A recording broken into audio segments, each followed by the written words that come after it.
Dans un paisible village, vivait une femme nommée Amélie. Elle avait une famille aimante et unie, constituée de son mari, de ses enfants et de sa grande sœur, Clara. Depuis leur enfance, Amélie admirait Clara.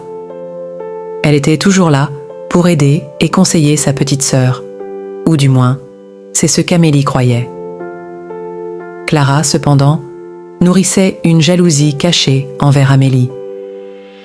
Elle enviait la vie heureuse et la famille aimante de sa petite sœur. Son ressentiment était tel qu'elle décida de recourir à la magie noire pour nuire à Amélie. Clara se rendit chez un vaudouisant haïtien, connu pour ses pratiques occultes. Elle voulait voir sa sœur souffrir, espérant ainsi apaiser sa jalousie brûlante. Amélie, sans se douter de rien, commença à souffrir de mystérieuses maladies.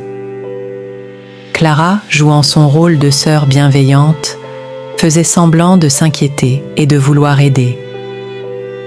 Elle vivait en traîtresse parmi la famille, cachant ses intentions maléfiques sous des airs compatissants.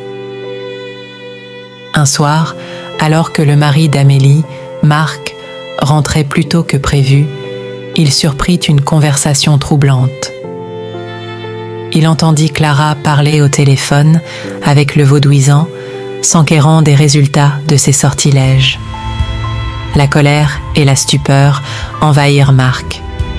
Sans perdre une seconde, il bondit sur Clara, attrapant violemment sa chemise. « Tu es responsable de l'état de ma femme », hurla-t-il. « Tu vas faire tout ce qui est en ton pouvoir pour la guérir. Sinon, si elle meurt, tu mourras aussi. » Terrifiée, Clara réalisa qu'elle avait été découverte. Elle n'avait pas d'autre choix que de réparer les dégâts qu'elle avait causés.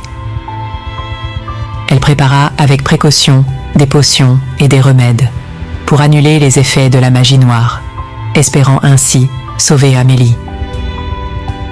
Après une longue et difficile convalescence, Amélie commença à se rétablir. La famille, découvrant la vérité, fut profondément déçue et choquée par la trahison de Clara. L'amour qu'ils avaient pour elle se transforma en amertume. Clara fut bannie de la famille, condamnée à vivre seule avec le poids de sa jalousie et de ses actions. Le temps passa, mais la blessure infligée par Clara demeura. Amélie et sa famille continuèrent à reconstruire leur vie, plus unis que jamais, mais marquée à jamais par cette sombre épreuve.